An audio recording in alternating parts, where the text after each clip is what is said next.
Estamos de volta com o programa Agenda Nordeste, hoje conversando com o economista, ex-professor da UFC, ex-técnico do BNB-ETN, Pedro Cisnando Leite. Retomar, professor Cisnando, todo o nosso desafio agora, assim, me parece que o diagnóstico a gente já sabe até de cor e salteado, como costuma se dizer no sertão. Olhar para o futuro hoje, quais seriam definitivamente os passos indispensáveis para a gente configurar esse redesenho do desenvolvimento econômico do Nordeste? Qual é o reparo? Não estou querendo fazer uma pergunta de $1 milhão, mas seguramente as reflexões que o senhor tem pode sinalizar em que campo? A primeira questão é aquela que o Humberto Mangabeira Unger nos aconselha. Temos de ter um projeto regional. O senhor deputado me disse, eu vi ele falando, ele disse assim, não se pode levantarmos puxando o nosso cabelo. Pegar o nosso cabelo e para levantar, não adianta. Tem de ter uma compreensão nacional de que o Nordeste é parte essencial do Brasil e que o Brasil precisa do Nordeste para o seu próprio desenvolvimento. Tem de ter. Há uma corrente fortíssima política que fala num chamado projeto nacional de caráter regional. Não existe isso. Eu estudei o mundo inteiro, escrevi um livro sobre isso. As mais importantes áreas de desenvolvimento regional do mundo. Quando a região tem as condições diferenciadas como nós temos aqui, nós temos de pensar em programas que vá melhorar as condições dessa região.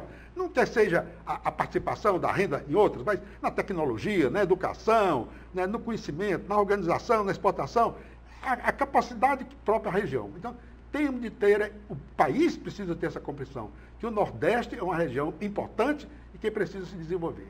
Segunda, temos de colocar na prática o que falamos e o que escrevemos todos os dias. Educação. Temos de concentrar na reformulação da educação. Uma educação para as áreas do interior, as áreas rurais. Não existe educação fundamental pública, né, para as regiões rurais. A educação é péssima, inadequada, ineficiente. Fácil de fazer. Basta o governo tomar a decisão. É fácil. Custa percentagem mínima de projetos imensos que estamos instalando em nossa região. Pode resolver a questão de uma melhor educação? E sem isso, não adianta. Vamos colocar os recursos, né, realmente fora, né, de seu verdadeiro potencial. E aqui no Nordeste, só há uma solução pragmática, definitiva, reconhecida por todos nós. Não há unanimidade. Nós temos uma região semiárida, variação climática muito grande, difícil. O Banco do Nordeste foi criado numa seca de 51.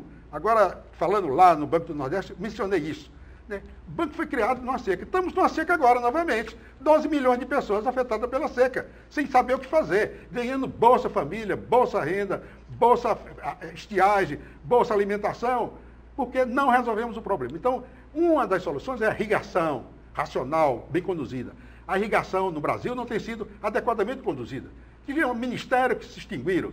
A irrigação não é cuidada aqui pelo Ministério da Agricultura, não é cuidada pelos estados, é cuidada pelo DENOX, grandes instituições, devemos muito, mas ela não é habilitada para cuidar de irrigação. Tem de aparelhar, então, o DENOX para cuidar de irrigação, tanto na sua forma estrutural de funcionamento, como também na sua forma de associativismo, né, de evitar invasões de iniciativas que vão prejudicar os projetos públicos. Eu sei, não vou tratar aqui nesse programa, eu sei de várias iniciativas que querem implantar nos projetos de irrigações coisas absurdas.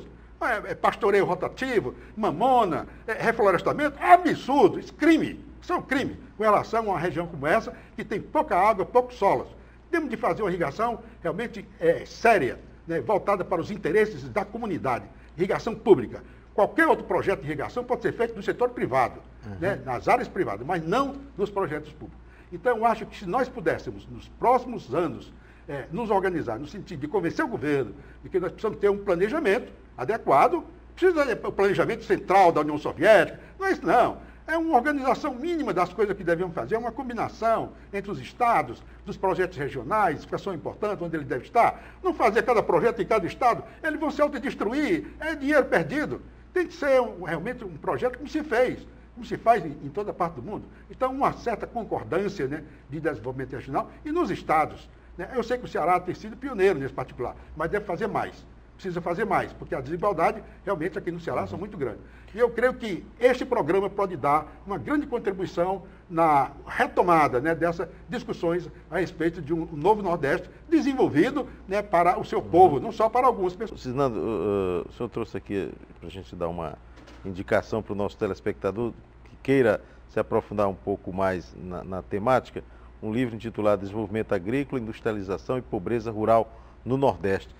Esse livro consolida... Esse livro foi lançado nos 60 anos do Banco do Nordeste, na solenidade, né? Ele já tinha sido lançado, né, nas comemorações do centenário do Dr. Raul Barbosa, no Centro Cultural do Banco, e ele está agora lançado em e-book, disponível gratuitamente para todas as pessoas do Brasil, né, no site da Econometrix, www.econometrix.com.br. Qualquer pessoa, em qualquer lugar do Brasil ou do mundo, poderá acessar o livro gratuitamente. E todos esses assuntos que nós estamos discutindo aqui estão exaustivamente analisados aí num período de 30 anos, que foi aquele que eu trabalhei no Banco Nordeste e acompanhei praticamente todos esses projetos, ou como um colaborador direto ou como um observador do que vinha acontecendo na nossa região. A gente falando em resgate da história, claro que não se permite mergulhar no passado ou pesquisá-lo sem nunca se permitir fazer uma